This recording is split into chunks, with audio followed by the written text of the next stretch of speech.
The two guerrilla aircraft which bombed Sandino International Airport and a secret Soviet electronic listening post in Managua on Thursday were directed by this man, Eden Pastora, better known as Commander Cero. Pastora, a hero of the anti-Somoza Revolution of 1979, became the Sandinista Vice Minister of Defense.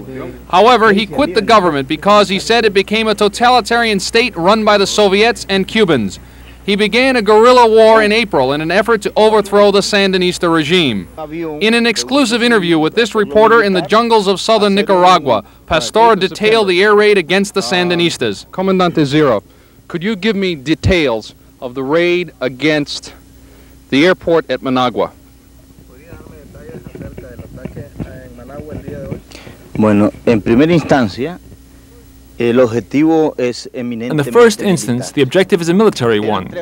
We had three objectives. One, the Soviet electronic intelligence site in the south of Managua, 5 kilometers from Jakarta Dulce.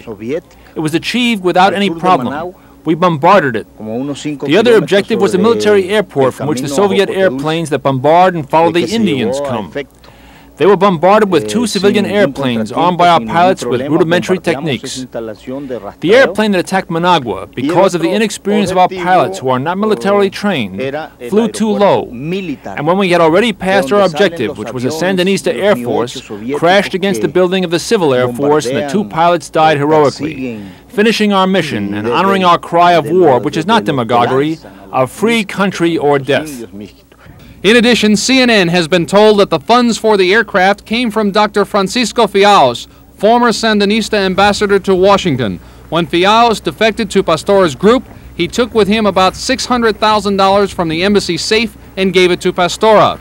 The money was used to buy 2 second-hand light twin-engine aircraft similar to these. While Pastora would not specify, he implied the aircraft were bought in the United States and were operated from a dirt strip inside Nicaraguan territory which he controls. He implied that the aircraft were initially ferried to a strip in Panama where they were modified with bomb racks and crude bomb sites. Then the aircraft were flown over Costa Rica so as not to alienate the neighboring Costa Ricans who tolerate his guerrilla operations.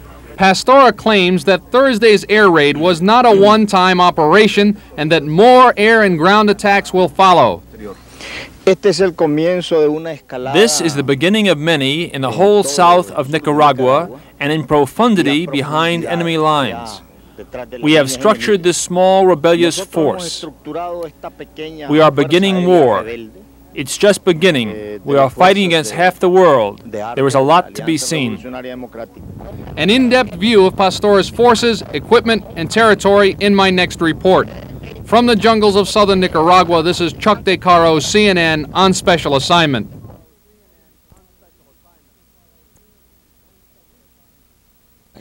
Falta mucho que ver. Comandante, given that you are having trouble raising money, how will